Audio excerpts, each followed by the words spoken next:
Well, got at a fall camp in a really good position. Still got a lot of work to do and improvement to do, but we're light years ahead of where we were when we ended the spring, and just how these guys were prepared for fall camp. Our ability to practice at a high energy and high intensity level for the duration of fall camp. Really pleased with that, and a lot of credit sometimes is given to people that really matter. Again, Coach Schmidt and his staff did a wonderful job. Our nutrition, Brooke Helms and their staff did a wonderful job, relentless. I mean, they show up an hour and a half before everybody gets here and stay an hour and a half later. And our sports science and the analytics staff keeping track of everything, and the constant ebbs and flows, and trying to help us peak at the right time and protect us when needed as well. But the real credit goes to the players and all of their hard work through the summer. It's easy to see the player run meetings and player run practices that they did in the summertime really showed up. Obviously, when we ended the spring, we had several more guys that had either just gotten here. 38 guys, I think, had just gotten here in January, and they got another summer and then fall camp, and so you saw a vast amount of improvement, confidence come from the additional meeting time and reps and walkthroughs and all the strain from practice. And then you had roughly 15 guys that showed up in June that were, again, have an opportunity to have a major role here moving forward. And so to see that progress, but the player run practices and the meetings that they did really showed up. So again, that's really who deserves a tremendous amount of credit. And as we begin our season, really excited about where we're at right now, and wherever we're at again today will be next Friday it'll be a starting point for us against Temple. And but you really have seen exponential growth and improvement with guys on the offensive side, where there was, again, a few more guys that either were first time here that we're counting on, or again, you look at a guy like a Jackson Arnold that's just a freshman coming off his freshman year and started one college game, and so, or Mike Hawkins, that he just got here in January. So all the different tight end group, again, that has transformed. A bunch of new guys, really unfamiliar faces, and that's really exciting to see that group evolve and improve. And or maybe it's Sam Franklin or Taylor Tatum, guys that haven't been here long, and see those guys along with, again, Gavin Sawchuk and Javante Barnes, and the things that they've been able to do, or Xavier Robinson and Caleb Hicks. Again, those are guys that enrolled in January, and so to see where they're at today, I thought it was important for me to, acknowledge that, and know that, again, there's still tremendous, growth and improvement. But what I love about this group, they knew every day we showed up to this facility, something's on the line, something's at stake. And we've got a lot of talented guys, as we know. Talent and reputation don't win for you. The work does. But this is a group of guys that were willing to work and put the time in, and they wanted to be challenged, and so it makes it a lot of fun when you got guys with a willingness to do the hard stuff, relentlessly. And so feel great about the depth of our leadership on this team. I've been talking about that, and we got just a tremendous amount of guys that really care. And there's been several guys that didn't get here until this last semester, but they're just natural leaders, and they bring out the best in everybody, and they have a professionalism about them that knows how to show up. But now the next challenge, after kind of navigate the next week or so, will be to doesn't matter what you do in practice if you don't do it in a game, and that'll be the next real litmus test. And but this week we had a really light day yesterday, a vested practice, and today we were in uppers, just a 15-period practice, and we'll amp it up to 17 periods tomorrow, and then Thursday we'll do a mock game and short, brief walkthroughs on Friday morning, and then give them the rest of Friday and Saturday off, and then Sunday for us is like a game week Monday. So we'll get onto that schedule moving forward, and working still on ourselves quite a bit. A lot of good on good work still, a little bit of individual and team scout work, just things that we need to improve and get better. Thinking in game and long ball in many ways with how we're still structured, and a little bit of opponent prep, but we'll really get into that tomorrow, into Temple and but at the end of the day, it's not really about, there's a new DNA that you got to learn. That's going to be a challenge of this team. We're going to a new league. All the league members got to learn about two teams. We got to learn about, you've got 11 teams. I'm not a soapbox. It's the reality. You don't know the DNA of 11 of those teams. So that's been a challenge. It's been a lot of fun to put in a lot of work to try to get ready. But until you actually play people and understand the league and how you play, you got to kind of go through that. I know I talked about that several weeks ago, but that's what's sitting in front of this team. And love where we're at in the kicking game right now. We still have a battle there with our place kickers. That'll go through the end of this week, and we'll make a decision, and really feel like we would need both guys potentially this season. And Zach's got a really big leg, so he's really good at the kickoffs, and Elzinga's done a great job as a punter. Ashton has done a really nice job, had a great fall camp as well. Liam Evans has done some good things there again, and I really like the length and the speed, the athleticism, the explosiveness, and the playmaking of our units that we have in special teams. We've got a nice blend of offense and defensive guys, a hungry group of guys that they recognize this is an opportunity for them to be one of the 74. And so we've challenged our guys not to be comfortable, thinking about our first, 3 games at home, but thinking about, that 74, because that's how I look at it. Who's going to realistically be able to get on the bus, game 4 and or game 5. And so that's, like I said, that's a really exciting part about, what's in front of us right now. Some things that we've been able to get accomplished. We still have, a few guys that are nicked up and have some bumps and bruises, but I don't expect anybody to be out, long term. I feel like everybody has a chance to be available for the first game. Have you been able to work through the injuries up front and the offensive line to get, the chemistry and all of that you would like? Yeah, I mean, has it been perfect? No, but I'm sure that if you look back at most camps, that's usually the case. And but I do like where we're at, and there has been a chance to work together in lots of different types of settings. But I feel like we're in a really good position there right now. Who do you like on returns? You mentioned special teams. Yeah, I like Jalil, I like Peyton, I like Billy, I like Brennan Thompson and Sam Franklin, and like Gavin Sawchuk, Javante Barnes. Those are all guys that have worked some of the returns. On the offensive line, Brent, how have you seen Bill? Bill's done this for so many years. Mm-hmm. How have you seen him attack that position group and work those guys through? And how have you put your input on that group? Well, again, developing people. Good people usually. Guys that are accountable.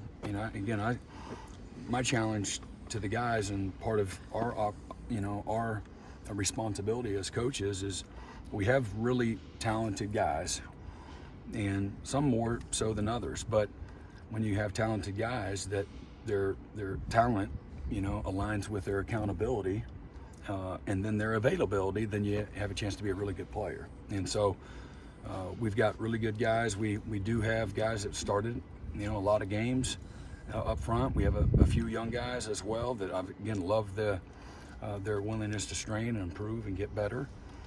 And Bill understands, the things that, he needs to focus on to help, put a group together, or, again, I'm talking not just 5, I'm talking, 8 to, 11, 12 guys.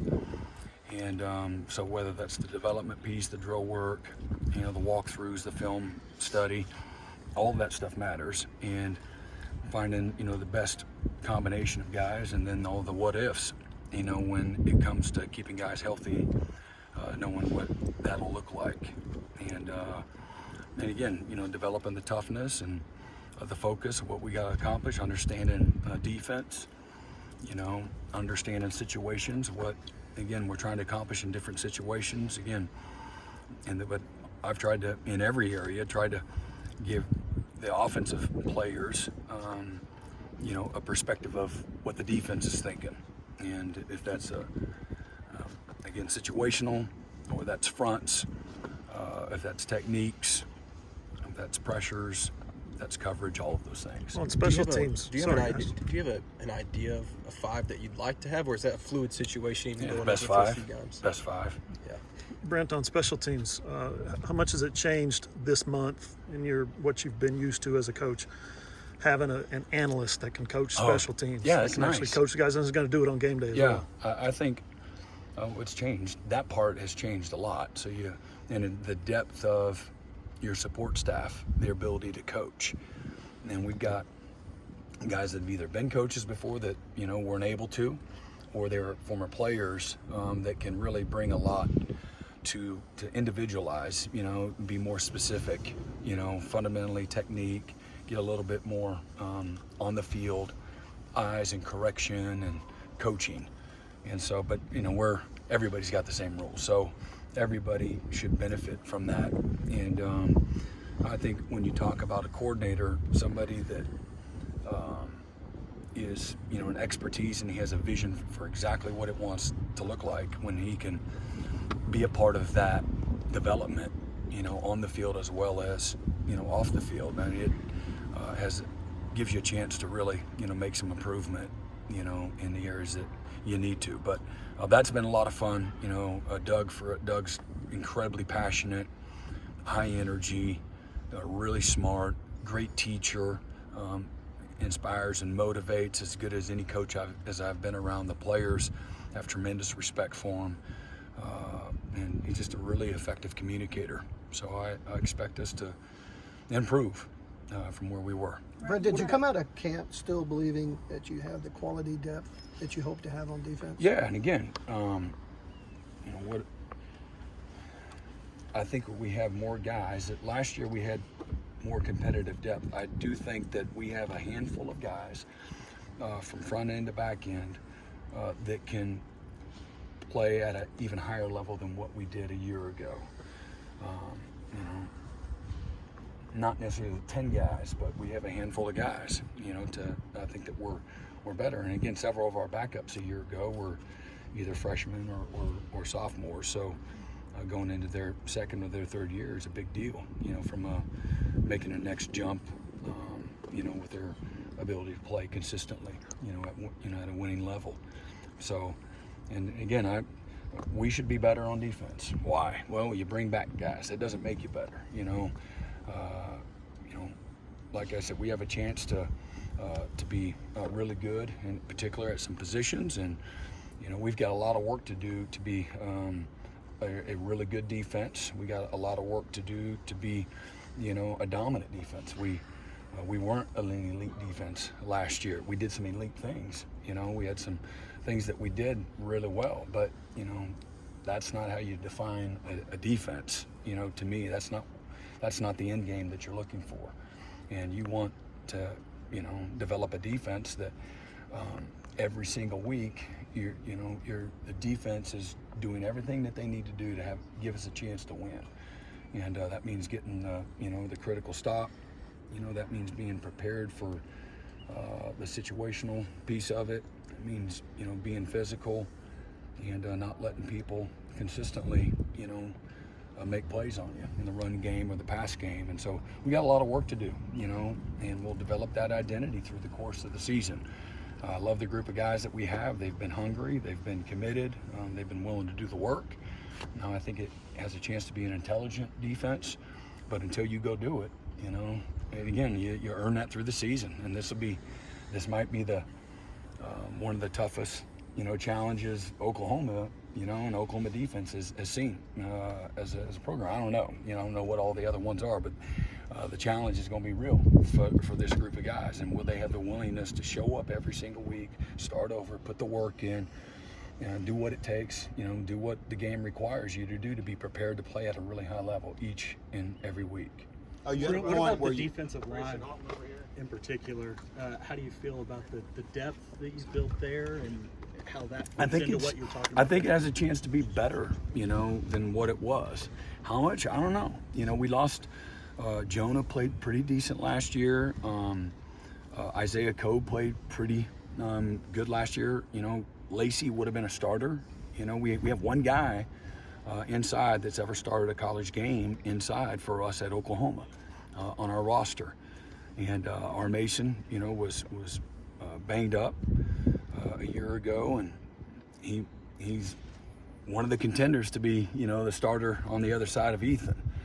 And so do you always want more? Absolutely. But I've been pleased with the progress. I've been pleased with the improvement. I'm looking forward to the challenge of the season and all the schemes that we're going to see that's going to, really, force us to, earn it and decide on, how we want, or what we want everybody to write about us. Well, sorry. Yep, Sorry. you're fine. Recent years, you've had great quarterback play at Oklahoma. Mm-hmm. But a lot of those guys, even if they were maybe first-year starter, they were third year in college, fourth year in college. You're obviously getting ready to debut a first-year starter who's in his second year. Is there some challenges that inherently come with that? Well, sure. Again, there's going to be some at time that, and anybody. This goes to anybody that has started one game and now they're the starter. So you got one game under your belt. There's going to be some moments where it looks like that. I think we'd be negligent if I didn't say that, or naive if we didn't believe that. And and those lows can't be disastrous. And but everybody else plays a part into that as well. And what we ask people to do is important. That we find out what they can do, which we've been working on for the last several months, and then lean on that. And but again, I bet on people. Jackson's incredibly talented. I love the improvement. Even Mike Hawkins, where he's at right now, he has really flashed, and then he's had some moments. It looks like a guy that just got out of high school too. And Jackson has made improvement in every area since his first college start, which again, he threw it for 350 yards, and we had over 500 yards of offense, and we have a chance to go up 34-13, and makes a great play, catches it. Our guy catches it underneath and starts running, and they pop the ball out and they run it back, and we have a chance to win 11 games. What's the narrative? If we're able to overcome some adversity, which we nearly did, which is it almost would have been the unthinkable to win a game and turn the ball over against a top 15 team that won 6 in a row, that had been beaten 3 ranked teams out of those 6 straight wins. One of the hottest teams in college football that didn't lose everybody and lose anybody in the portal. And so, I understand the narrative, but I live in reality. And the reality is, again, we didn't win the game, but at the same time, we had a coordinator left, or a quarterback left, several starters left, and that affects you to some degree, and you got a couple weeks to get ready. So that's our perspective. And so my excitement comes from what I've seen, not only there in that moment, but even obviously since then. And so again, I'm excited. Watch these guys go out and play. Coaches, everybody get off the field and get in the game week and put together a really good game plan. And watch these guys, take it to the field and go execute. And there's going to be several things that go our way, and there's going to be several things that don't. And you guys get it right about all of it. And we got to, identify the things we got to get better at. And by the end of the year, we should be a really improved football team. That's the goal. That's the vision. And if we're doing things the right way, if things go our way, and that means keeping guys healthy, all those types of things, and our guys stay hungry and committed and driven, and we got to motivate them and hold them accountable to do that. I love, where, I think Jackson can take this football team. Which is a bigger deal for you right now? You've been going at this for a while. I'll help him here, Mike, for a minute. Are you at the point you want to see these guys in live action, but you still got some stuff you need to work on? Yeah, it's both, and it's always that way. I would take one more walkthrough, like last national championship game. I'd love to get one more walkthrough, if you look back at it, I would love to work that one scheme one more time. You always feel that way. And but at the same time, you can have a lot of confidence in, like, well, these guys are ready to play. And but are we ready? I mean, we're not to game week yet, so I would say no. But we're getting closer and closer. And again, the season will present all kinds of different challenges along the way, and it's really not about who we play. It's about our standards, our preparation, our mindset, our physicality, our effort, our willingness to stay humble and hungry and driven and committed. And as a football team, regardless of what the scoreboard says, this is be a season of improving, from week 1, all the way through week 12. How's Andrell doing? He's doing good. Yeah, he looked great today. He's going to get rid of the brace? I don't know. He won't be required to either wear it or get rid of it. That'll be up to him. And but we're obviously trying to be, careful with him. But he doesn't have any limits, right now.